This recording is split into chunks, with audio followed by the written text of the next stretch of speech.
Greetings, I'm Jenny, aged 27.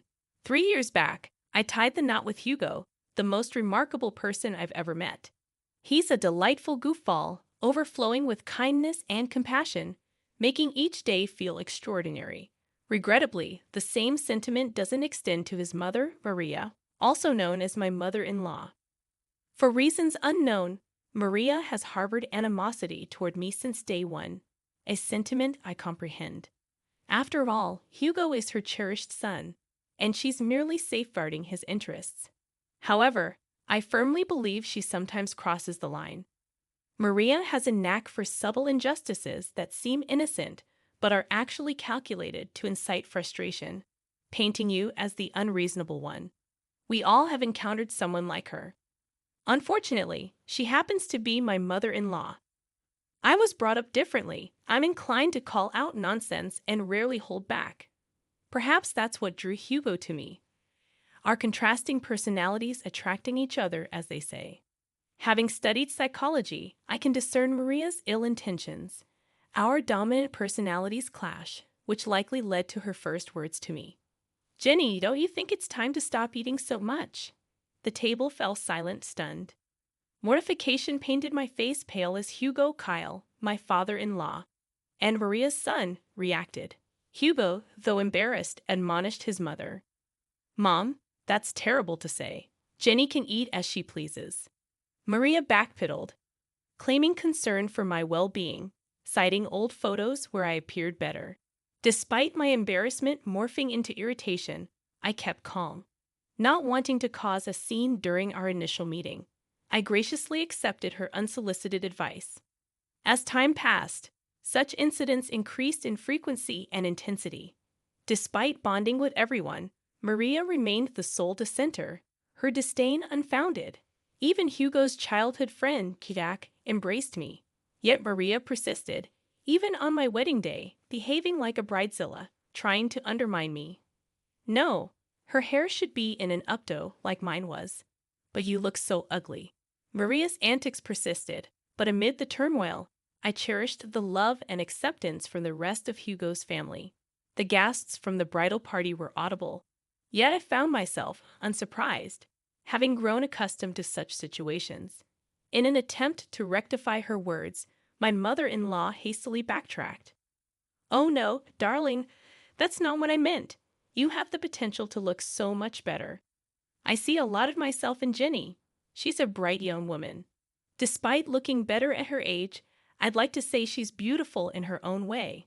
While my father-in-law managed to quell her ruthless antics on that day, the lingering pain and bitterness persisted. It went against my nature to remain silent and passive. My vibrant energy was diminishing, drained by this woman who seemed determined to undermine me. Fast forward 3 years to the current events of our story. We gathered at Hugo's childhood home, his parents' residence, for dinner on a Sunday night. My mother-in-law had graciously invited us, including Jack, indicating something significant was afoot. I had my suspicions, which were later confirmed, making the dinner plan seem more calculated. As the evening unfolded, my mother-in-law seized everyone's attention, announcing an important revelation. Armed with a paper, she began reading. "Attention, everyone. I have an announcement. Since my birthday is approaching, I want to share my plans. We're going to Hawaii." The paper confirmed the trip, met with excitement from everyone at the table. "That sounds fantastic." "What? Amazing news, Jenny. I've always wanted to go to Hawaii. This is great news. I'm so excited. Thanks so much, Ma." "Actually, you're not coming." "Honey, what do you mean? This wasn't part of the plan." I made some last-minute changes and canceled her ticket before incurring extra charges. So, my ticket was already purchased, and she just canceled it. Why does she hate me so much? Mom, what are you talking about? In the ensuing chaos, Jack and I remained silent.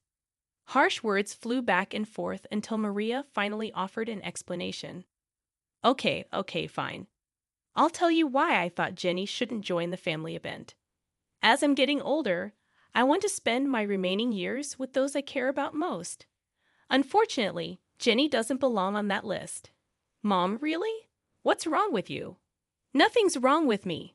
I'm just saying Jenny can't be considered family since she's not related by blood. By that logic, Jack shouldn't go either, right? He's not technically family, as you're stating. But we all know that's preposterous. He is part of the family. Since Hugo and Jenny got married, she's family too. Well, Jack is different. He's always been here, our sweet baby angel. But Jenny hasn't. I'm just not comfortable with her on the trip. It's my birthday, and I get to decide. Come on, Jenny, we're leaving. My resolute no reverberated through the room, capturing everyone's attention, including my adversary, who had been struggling to contain a smile. However, her expression turned serious at once. Maria, it's been evident from the start that you harbor disdain toward me. For 3 years, I've endured your unbearable behavior. Do you think we're blind to your actions? Do you believe we don't see your narcissism? Watch your tone, young lady. Remember, you're in my house. And it won't be for much longer. In fact, I'm about to leave. But before I go, there's something I need to say. I addressed my beloved husband, whose eyes burned with anger as he looked at his mother. Darling, I love you completely, and I've tried to weather this storm for so long.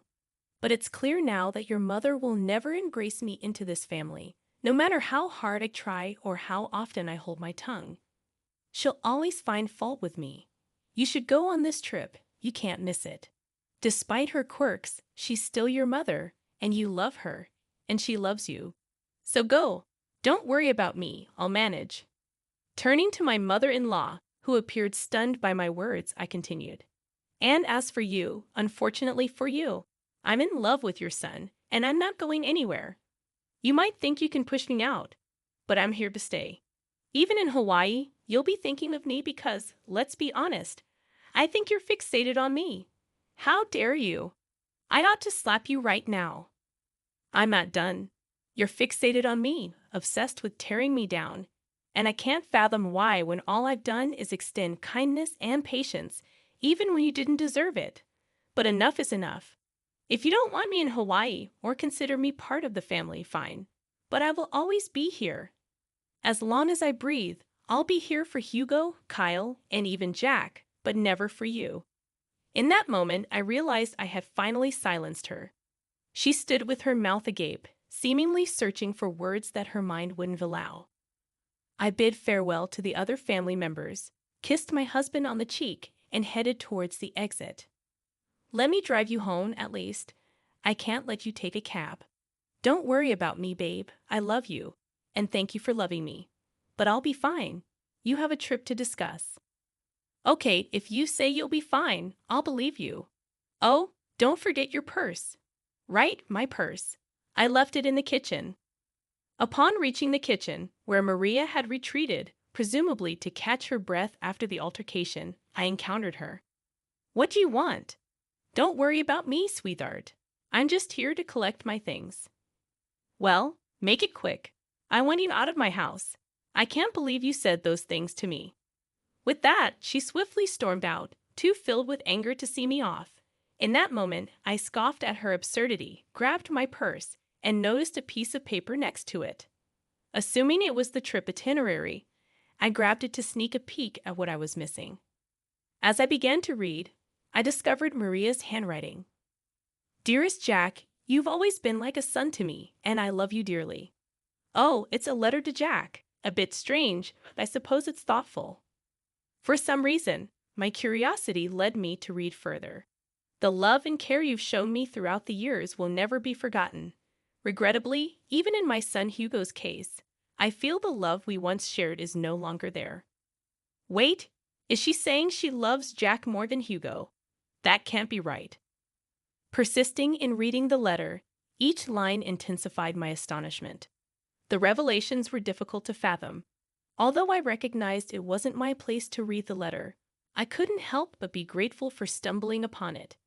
After absorbing its entirety, I paced the kitchen, contemplating my next steps. Suddenly, it struck me. Everyone who needed to know about the letter was in that room. It was time to act. Rereading the letter to confirm its contents, I sauntered into the dining room, where only 3 pairs of eyes met mine. Jenny, I am profoundly sorry for what my wife is subjecting you to. Don't worry at all. You're coming to Hawaii with us. She's just going through a rough patch right now. I'll talk to her and make her see reason. I don't know what's gotten into her, but I'll sort it out, I promise. Kyle, please don't concern yourself with me. As I mentioned, I'm fine. In fact, I've stumbled upon some interesting news that I need to share with everyone, especially Hugo. Hugo and Jack perked up, a flash of worry crossing Hugo's face. Perhaps he feared I was overwhelmed and considering a divorce. Whenever I complained about his mother, he'd empathize, marveling at how I endured her antics. I'd reassure him it was my love for him that kept me going. Noticing Maria's absence, I inquired, "Where is Maria? She needs to be here for this too." I mentioned earlier, she's a bit under the weather after your confrontation. Mentioned a headache and opted for a nap upstairs. She won't be down for a while. You know how she is about her beauty sleep. Familiar with Maria's peculiar habits that often inconvenienced others, I sighed in frustration. This is crucial. She has to be here. It's okay, Jenny. You can share with us, and we'll fill her in when she wakes up.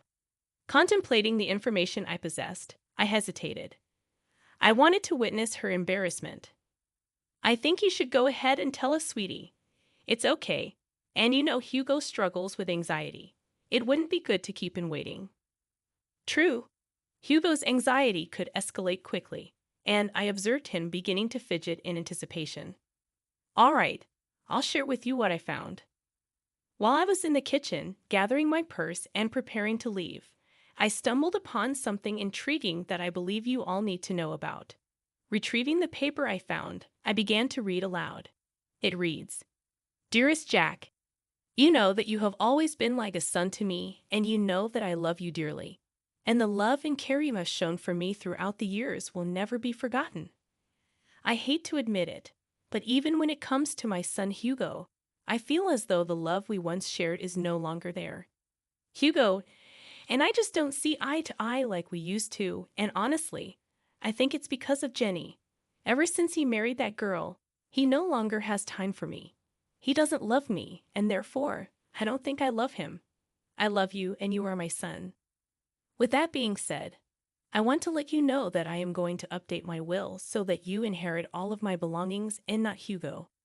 I know it might hurt him, but honestly, at this point, I don't care. It's that wretched Jenny girl. She's the one who has poisoned my love for him. I hope you receive this letter well. The reason why I didn't want to approach you about it in person is that, and it pains me to admit this, I couldn't risk seeing the rejection on your face. I know you love Hugo like he's your brother, and most likely you won't approve. But I don't care. I'm giving you everything, the money, the house, the cars, and even my small businesses. They're all yours, whether you like it or not. If you want to talk about this further, please call me, and we can discuss it. I look forward to hearing your response. I will love you forever and always, your second mom." After finishing the letter, I glanced up to witness a flurry of mixed emotions. Kyle appeared on the verge of tears. Jack seemed stunned, but Hugo looked like he was on the brink of losing his temper. I can't believe she said all those things. Is she serious? So, she'd exclude me from her, well, just to spite me and Jenny? She's officially lost her mind, guys. I don't even know what to say. This has gone too far.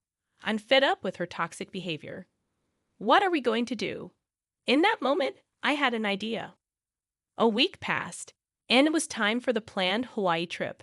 Maria woke up to find a letter from her husband on her bedside table. It read, "Good morning, beautiful. We decided to let you catch up on your beauty sleep. Don't worry, your bags are packed. Just meet us at the airport." Maria hurriedly got ready and rushed to the airport, searching frantically for her travel companions. She tried calling them, but no one answered. Assuming they had already boarded, she boarded her flight, hoping to catch up with them in Hawaii. During the 12-hour flight, she landed and video called Kyle. "Hey, Kyle. Where are you guys? I woke up late and found your note. but none of you are answering. I assumed you boarded without me. Where are you? Let's start the festivities. That won't be happening, Maria. What do you mean? Where are you? I'm at home. What? Why are you at home? You see, Maria, Jenny brought some important information to our attention last week, and since then, we decided we'd rather spend time in Florida with her than anywhere else with you. Maria gasped. You think we wouldn't find out? What, my baby? Don't baby me. You were really going to cut me out of the will, Mom. I, who? How did you even find out about that? Oh, that wretched girl you despise so much. Jenny found your letter in the kitchen. I don't know what you're talking about, Maria. Lying right now is only adding more nails to the coffin. Jack, tell them. You've got to believe me. I did nothing of this sort. We all read the letter, Maria. The game is up. But I didn't do anything. Jenny is making everything up. Oh, am I? You are so pathetic. It actually makes me sick. We all know what you said and what you tried to do. Thank goodness I was nosy enough to read the whole thing. Hugo, Kyle, please. No, Maria. Enough is enough. You're done. You don't get to say anything else. You messed up big time. Your hatred has caused you to be blind. Now you have to suffer the consequences of being alone on your birthday because of what you've done. I hope you can use this time in Hawaii to reflect on your actions. But I'll be alone. It won't be fun. Maybe people would like to hang out with you more if you weren't such a raging witch. Have fun. And with that, Kyle hung up the phone. We all let out a sigh of relief. I was the first person to start laughing, eventually joined by Hugo, and before we knew it, we were all bursting with laughter at the dining table, just laughing at the sheer absurdity of the situation. The look on her face once she realized the game was up was priceless. Her face turned pale, all the blood drained from her face, and it was evident that it was the first time in a long time that she felt embarrassed. Marianne had to spend her vacation alone, frequently calling Kyle to see if he would at least come and join her because canceling the reservations she made would be expensive. But every time he kept denying it, stating that when she comes back, they were going to have to implement some ground rules if she still wanted to be married to him. Maria began to be very apologetic and frantic, a complete 180 from her usual demeanor, which was genuinely surprising. Hugo also mentioned that if Maria still wanted to be in his life, she had to make a drastic change in her attitude. Otherwise, he was ready to walk out of her life forever. Their relationship remained rocky, and Hugo asserted that if Maria ever disrespected him again, even with the smallest snide remark, he would cut her off completely, just as she had planned for him. As for Jack, he decided it was best to stop being overly accommodating to Maria, as it was clearly enabling her toxic behavior. So not only did Maria end up spending a miserable time in a beautiful place, but she also risked losing the 3 most important people in her life. She now has very strained relationships with all of them, and she has to change for the better. Regarding me, I messaged her, stating that I need time to decide if I'm going to forgive her for all of her injustices. She was apologetic and begged me to talk some sense into the men in her life. I refused, stating that this is the bed she made for herself, and now she has to lie in it.